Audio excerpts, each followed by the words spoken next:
I am, really proud of the traction that I had. Like in 2023, I think every single week of the year I closed at least one LP. But when you look at it and the check sizes, it still took a long time to get there. And then at the very end, I had like 18 LPs come in like the last 2 weeks and 30 in like the last month or something. So yeah, it was quite the journey. It was a, big roller coaster, ups and downs, some, really surge periods, and then some periods where you're like, what's happening? Feel like I plateaued. So for any fund managers out there listening to this, just you always have to just break through the current plateau you're in, and there will be another surge. So yeah. Hey everyone, this is Prashant and I'll be your host for the VC 10X podcast. And today we have Amber Illig with us. Amber is the founder, general partner at the Council Fund, an emerging venture firm that invests in technology companies that are transforming traditional industries in logistics, fintech, digital health, and the future of work. Amber has previously worked at companies like Apple, Snapchat, Cruise, and Atmos. In this episode, we talk about Amber's story and why she started the Council Fund, the journey of raising her first fund in a tough market of 2022 and 23, the system she followed to reach out and close LPs, getting VC firms to invest as LPs in the fund, the investment thesis at the Council, how she thinks about portfolio construction, and so much more. So without wasting any time, let's dive straight in. Hey Amber, so good to have you on the VC 10X podcast. How are you doing? I'm doing great today. How about you? I'm doing great as well.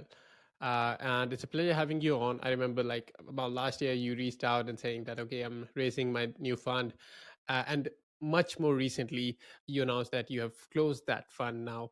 I believe it's a $5 million fund, the council.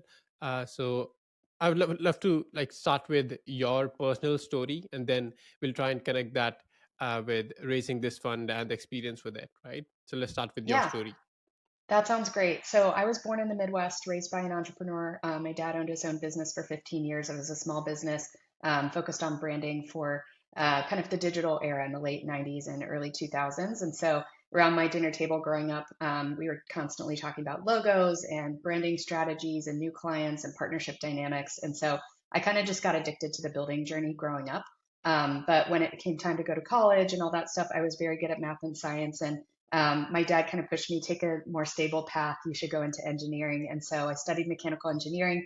And when I got out of school, again, the pressure was like join a Fortune 500 company, get a 401k, max it out, and stay there for life. Do something very stable with lots of job opportunities. And so joined Eli Lilly. Was really happy to get that job and was a process engineer for a few years, working out of Indianapolis, which is where I grew up.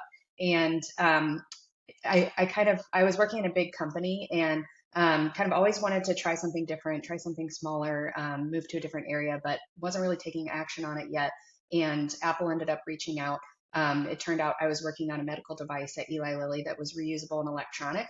And it was for people who had diabetes. It was an insulin delivery pen that was largely, produced in Boston and areas of Asia. And so that was very similar to the iPhone in terms of how it was produced, especially the Asia supply chain. And so I ended up moving out to the Bay Area. I had never been to California before, got this job, and I was like, how can I say no? I'll regret not trying it more than I would regret trying it and hating it. And so I was really excited. I had been an Apple fangirl for life and moved to California. And that really changed the trajectory of my career, not only in terms of opportunities, but just in terms of the things I saw around me. So almost instantly after arriving in Silicon Valley, I realized there are entrepreneurs all around me. And even though I was working at my dream company, I kind of felt like an outsider working at such a big company. And so for the rest of my career, I actually went smaller and smaller. So from Apple, I went to Snap pre-IPO, stayed through the IPO, helped them launch their first hardware product. And then I wanted to learn more about software. So pivoted to focusing more on go-to-market for software products while I was still there. Then joined Cruise for 3.5 years, helped them build out their business unit for rideshare, ended up leading a team of people piloting different products in different markets. And then I was at Atmos as their head of operations in construction tech. So the key themes are I went from Fortune 500 all the way down to seed stage. First half of my career was hardware, second half of my career was software, and I was always in an operations role. So you might not know it from looking at my LinkedIn, but I was always interfacing with the legacy industry on the back end. So despite these like name brand companies that serve consumers. First half of my career, I was interfacing with logistics, manufacturing, and supply chain. And by interfacing, I mean I was like, walking factory floors in China like 90 days a year. And then the second half of my career, I was interfacing with construction at Atmos, transportation at Cruise, and then even earlier on at Eli Lilly had some kind of indirect links to healthcare. So that was kind of in the back of my mind. After going through the Snap IPO, I started angel investing, just writing small checks. I wanted to design a portfolio. I'd always been interested in getting closer to innovation, and I thought VC might be a path for me. And so I wanted to see if I was any good at it and if I wanted to do it full time. Fast forward, I ended up with a 6.8 TVPI on that portfolio, and had invested ahead of Y Combinator and Lightspeed and Union Square Ventures and a bunch of others, and then co-invested with a lot of the best investors. So even though that portfolio is still early, it allowed me to, I had some leading indicators that I could share when I went to launch my first fund, the Council Fund. So that was a long story, but that's how I started. And kind of, you'll see as we get into the sectors I invest in that those interfaces with legacy industries also made a big difference in what I gravitated toward. Absolutely, Amber, and I've been following this journey for about maybe a couple of years now on social media, and I've seen that entire journey from you raising that fund and now having that fund in place. But when you were starting out this fund, I've read somewhere that you were essentially taking a salary cut from what you were making in your job to now, Oh yeah. it's almost like taking a leap to start this VC fund. Because people often say that, okay, VC is a lucrative industry, you get paid a lot in fees and stuff like that, but initially it's not like that for a lot of emerging managers. Oh yeah. They are essentially taking a cut to do this thing, and maybe in the long term it pays off, but it's still a very hard job.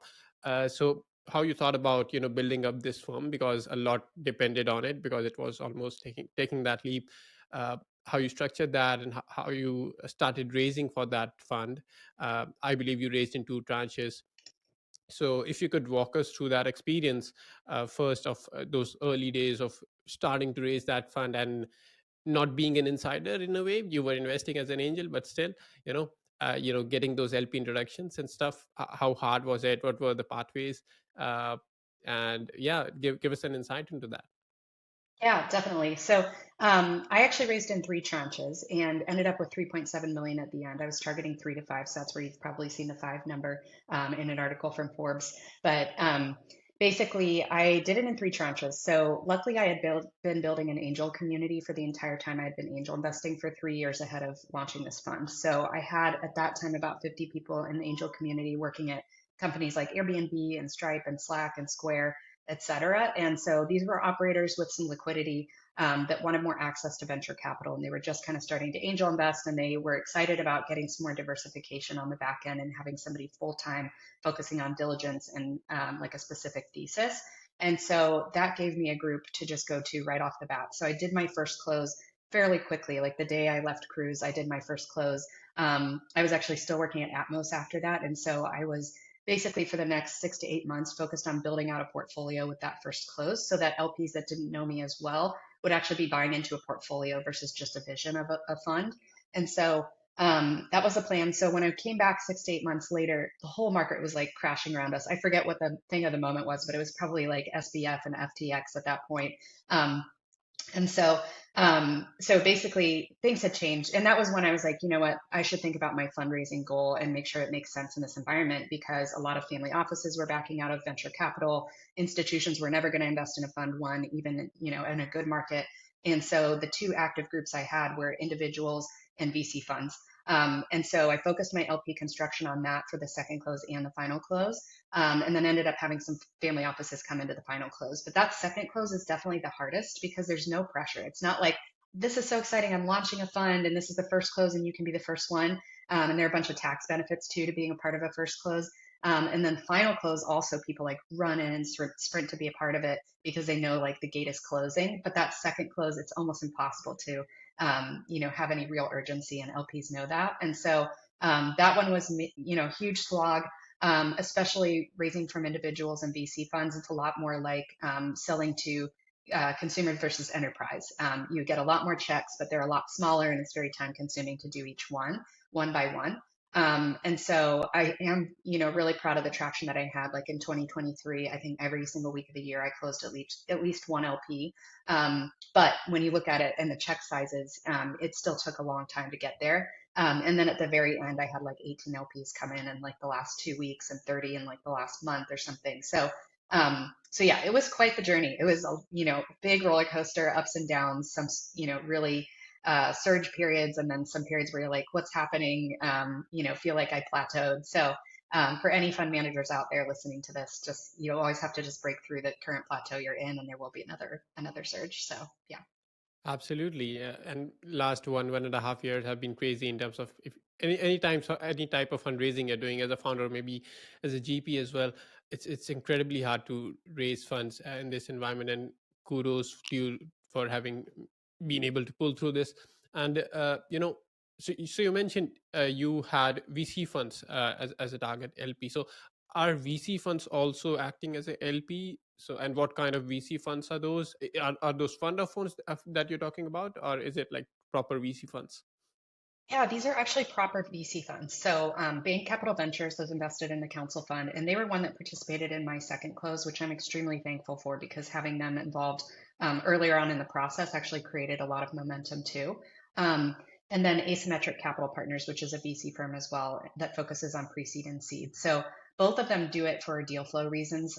So we meet up on a monthly basis, we share insights, we share deal flow both directions. So they might be looking at deals um, specifically Bain Capital Ventures might be looking at deals at like seed, Series A, Series B, but they might see something that's too early, and I'm for them that they're really excited about, and I'm a pre-seed investor, so I want to know about that. Similarly, I see a lot of pre-seed investments, and I'm taking risks on these companies earlier than they are, and so I can share the ones I'm really excited about, the ones I'm investing in, and that gives them some interesting data and founders to track for their next round.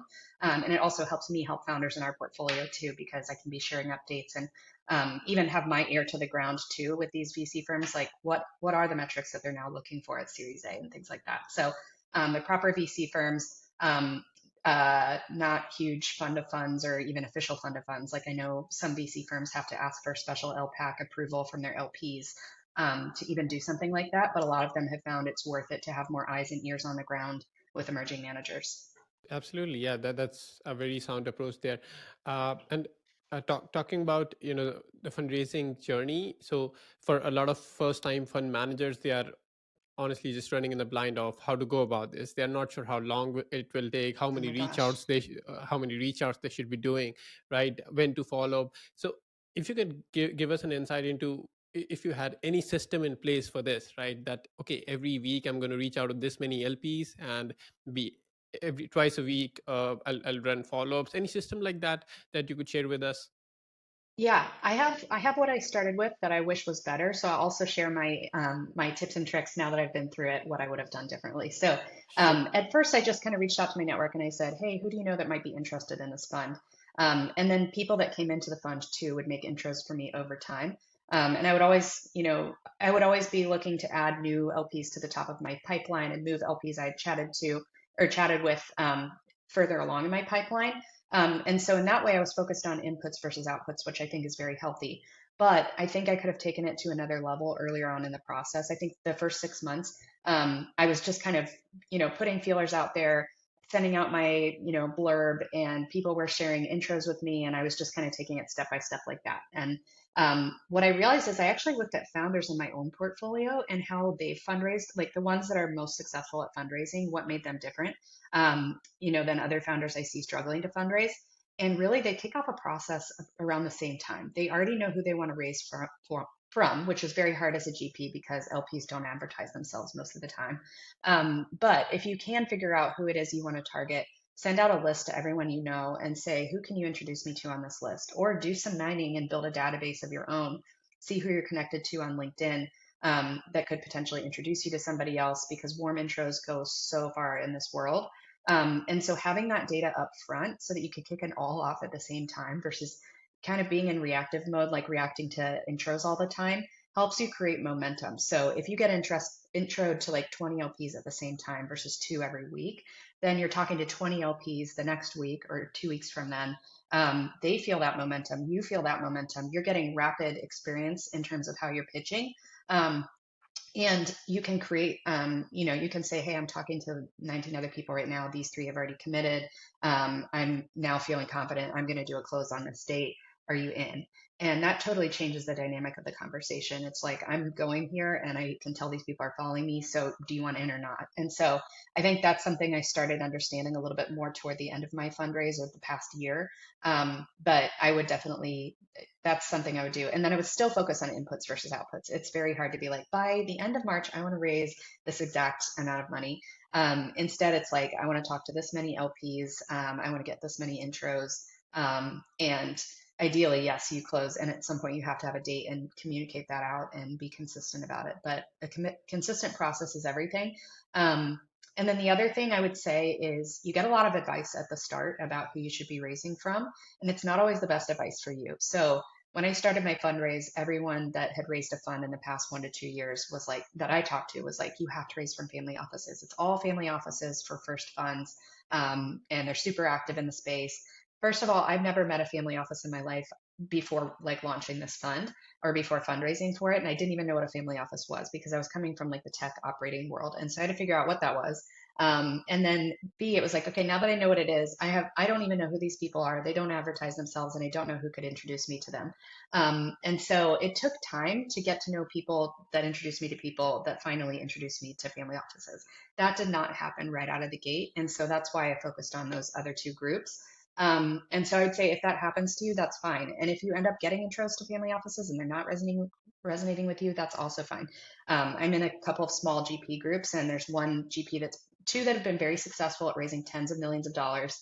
And one of them was like, I never resonate with institutions. I only do family offices. And the other one was like, I never resonate with family offices. I only get checks from institutions. So it's also just like, the type of GPs that they resonate with. So yeah, that's just the tip of the iceberg. I have definitely more to share, but I don't want to dominate your whole podcast with this unless you want me to. Yeah, it's fine. I think there's a ton of value there, and we'll certainly do a follow up episode wherein we'll just focus on that aspect because so for this one we also need to cover the council and what you're doing there. So let's dive into that. So what's been your investment thesis at the council? Yeah, so unsurprisingly, since I, interface with industries like healthcare, supply chain, manufacturing, logistics, construction, transportation, I'm very passionate about these sort of unsexy areas that haven't gotten as much attention as the core tech industry. And I've seen that divide because as an operator, I had access to all the best tools, Gusto, Notion, Slack, et cetera, to do my job. But every time I had to interface with a partner on the back end, say in supply chain, it would be like jumping 2 decades back in terms of the tools that we were using. And there was a lot of room for human error. And it was not a good situation. And so I started to think this makes no sense. These industries are massive. Like some of them are multi-trillion-dollar markets on their own. And altogether, these essential industries make up about 50% of the US GDP. Yet historically, the bulk of VC dollars and tech talent has gone flooding toward the core tech industry, which makes sense because it's the path of least resistance. Like if you're building tech for other tech companies, they're likely to be early adopters. You understand their world a little bit better than you do an area like logistics. And so that's why we have so much software eating, the software world, but maybe not eating the whole world like we wanted. And so basically, I focus on software that's built, B2B software that's built for these more legacy industries and designed to make them operate more efficiently and make lives easier for the folks that are running those businesses. And I invest at pre-seed and a little bit of seed, but mostly pre-seed. Yeah, that's amazing. And you just mentioned the sectors that you're focusing on, and they're all like really broad sectors and huge markets all in themselves. So, and like you just mentioned, that most of the startups actually focus on building tech businesses, SaaS, and stuff like that. And we don't, or maybe correct me on this if I'm wrong, that we don't have as many people or founders doing hard stuff, or maybe building stuff, or maybe the healthcare sector. So how do you source your deals, and what are the places where you look to find that high quality deal flow for these sectors? Yeah, I find that these founders are everywhere. So I invest in the US, all across the US, and our portfolio is a blend. It's like part, the typical Silicon Valley geography, and then it's part all of the rest of the United States. And I actually think that blend is really important because there are unique insights and perspectives within our portfolio that are really complementary to each other. And we want to be that bridge between those two worlds. But I think a thing that has kept people out of these industries in the past has been, gatekeeping, regulation, just understanding of these industries. And so not all founders want to build for those industries because they might not know enough about it, or they might just be like, why would I deal with that when I can just build this simple SaaS product over here? I find my deals actually within operator networks themselves. So what I realized having worked at Cruise and Snap to some degree is a lot of people, once they go through liquidity events, they feel a little bit more comfortable taking risks, like I did, after the Snap IPO, and they're going to go found companies. And I want to basically invest in those operators before they're even leaving their jobs, and I want to find the ones that are solving those big problems. And so I had been creating this angel community I mentioned before, it is still today called the Council, but we call it the Council Angels versus the Council Fund. But we have operators all over, a bunch of tech companies, some legacy industries as well. And we like to know when their top coworkers are leaving to start companies, and that kind of gives us unique access to those deals. And so a lot of our deal flow comes from warm intros. That said, we also accept cold outreach on our website, and we do review that periodically. But the bulk of it in our portfolio, I would say like 80% is warm intros, 20% is from cold outreach. Yeah. Yeah, that's awesome. And you mentioned the angel community at the council, and I believe the angel community came first, and then the fund. Is that correct? Yeah. Yep, exactly. Yeah, the And angel community was running for 3 years before we launched the council oh, fund. that's awesome. And it's Yeah. a women-only angel community. Is that correct? Yes, it's women only and operators only. So yeah, that helps Amazing. us keep it sticky. Everybody has something in common. Absolutely. Yeah, love that. Absolutely. Awesome. So now let's talk about how you evaluate the deals that are coming to you.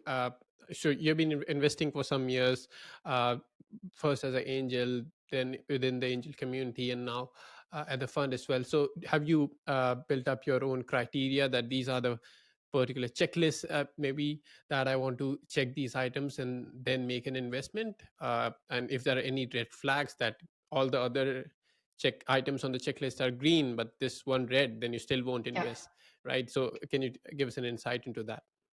Yeah, definitely. I kind of split it into three categories. It's like the first thing I cover, and then if it passes that, then I go into the next. Then if it passes that, I go to the next. So the first one is thesis fit. So if we're looking at our top of pipeline, everybody that's applied to the council, everybody we've gotten an intro from, everybody has to fill out the same form. And we try to figure out, does this even fit our thesis? Is it a big enough problem? Is it in a legacy industry? Or if it's horizontal SaaS, is this a horizontal SaaS product that's going to asymmetrically impact these legacy industries, even though tech companies will also use it? And so we try to figure that out first. And we like to see also that there's a founding team with deep operating experience, ideally both in tech and that legacy industry that they're building in. If that's true, then we move to the next step and we have an intro call and we try to get to know the founder. Who are they as a person? Who's the founding team they have around them? And it's really all about that. We ask some follow up questions just to kind of get to know each other about the business. But what I really want to know in that conversation is, does this person have mission, vision, and resilience? I want to know that they have a personal tie to what they're building, because I know that if they don't have a personal reason why they're building this company and they're just building it to make money, or because they saw on a spreadsheet somewhere in their investment banking job that they were going to make a lot of money if they build a product for X, um, I think that when times get tough, they're going to give up. And so I like to know that there's something really, giving them a gravitational pull toward what they're building. Second one is vision. So I also don't want to invest in somebody that's like, oh, I think I can get this company acquired in 3 years for $50 million, or even for like $300 million. The fact that they're already thinking about that and they think it's going to happen really fast is a bad sign to me, and that's a red flag. I'm looking for somebody who wants to spend at least the next decade building this company because they want it to be game changing and they don't want to sell off too early. Of course, things will happen along the way and they should consider the options that they have in practice, but that mindset going in is so important. And then the last one is resilience. I kind of look back into their operating background and what they've accomplished to date and some of the kind of trenches that they've been through. And I want to make sure that this isn't going to be their first rodeo and that they're ready for a tough journey, because founding a company is probably going to be harder than any other professional pursuit that they've had. And so those are the three things that matter. And then after that, we will have covered some of that in this conversation, but the checklist that I get through, which is kind of the third category, is really everything from like, go to market strategy, product roadmap, competition, making sure that they understand where they lie in that, both in terms of incumbent companies they're competing against, and then upcoming startups in their space potentially getting really crowded. Those are things we want to look out for. But a lot of the red flag type stuff happens up front because it's like if it fits the thesis, and then we have that founder call. The biggest red flags are like if the mission isn't there, or the vision isn't big enough. Those things are really, really important. Absolutely, that's great. And now let's also touch upon the value add aspect. So you mentioned that you want to see the GTM approach and the competition they have and all of that stuff, right? And since you're investing, like I believe, super early stage, the very pre-seed stage, I guess. So some startups might not have that all figured out yet, right? So as early investors, like how do you help them in figuring all these things out and putting them on the right track? Yeah, you hit the nail on the head. So early on, they need help with a lot of different things. So I've realized that between pre-seed and Series A, they're very limited in the amount of capital that they have to spend. And so, especially pre-seed to seed, it's like them and maybe two other people. And sometimes at pre-seed, it's like one other person. And so they don't have the resources to go and hire like a top head of marketing and top head of design and top head of people ops to make sure they're prepared for any HR stuff when they start hiring people. And so that's where I like to come into play. So I'm always available to founders, and if a founder in our portfolio texts me and needs something, that takes priority over anything else. And so I'm on the phone with them, multiple times a week, and have really good relationships with the founders in our portfolio. But I'm also a one-person show, and I have mainly a generalist operations background. So I've seen a lot of different stages and can help them think through that, and help them build, relationships with other VCs as they get to next level. But I also want them to have access to functional expertise. And so I built basically what I would be my dream team that I would want around me if I was founding a company. So, an expert in design, expert in people ops, expert in comms, expert in marketing. These are all really important areas. Like, imagine you're coming out of stealth for the first time ever. You have no idea how to get your company into TechCrunch. You don't even know how to capitalize on that when you do get it. And so meeting with our, marketing advisor, Sonia Basquez, can make a big difference. And it has for multiple companies in our portfolio. But all of these folks that are our portfolio advisors have been early builders. I call them first builders because they basically built functions at companies like Open Door, Atmos, Cruise, et cetera. So they've had to do the job themselves, and then they've had to hire the team to do the job. So that's who I want our founders to have access to. So I'm basically a major operator connector. Absolutely, that's amazing. And now let's talk about portfolio construction. So, how do you think about that? Do you have ownership targets, diversification, and all that stuff? Yeah, so our whole goal with this fund is to get in very early. We typically invest at sub 10 million valuations, and a lot of them tend to be between 5 and 8. We try to get 1% ownership, which is fairly low considering like a lot of the advice you'll see out there on Twitter and stuff, getting 3 to 5. Some people are trying to get like 10 to 20% ownership.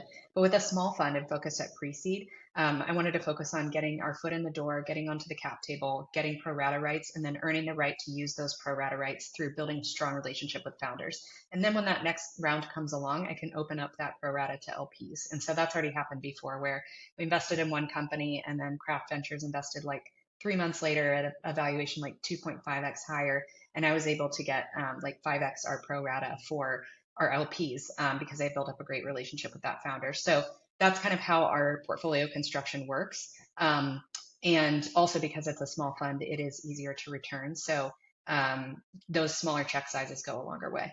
That's a great strategy here. So you're starting small and then building on your successes from there, right? Yep. Amazing, awesome, awesome.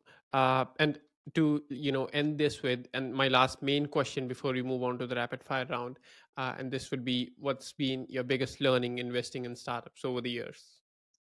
Oh my, that's a big one because I have so many learnings. Um, I think I think particularly for the industries that I invest in, it's extremely important to have operating experience going into it.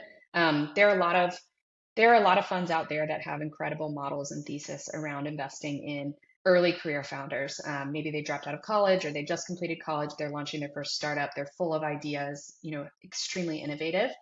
It's always tempting for me to go after those folks, but actually, I'm more bullish for these industries on folks that have already cut their teeth at high growth organizations. So I've backed like two different founders that have come out of Flexport that are now building in the logistics industry. And that to me is like absolute dream founder because now they've seen how a company becomes a decacorn essentially, or almost a decacorn, and goes through an IPO from like seed stage. And they've also seen this legacy industry logistics. And so they know what they're getting into on both sides. They know how to build a tech company and they know how to cater to customers that don't really care that much about the tech. They just care that their business is running well, and you have to design technology that works for them.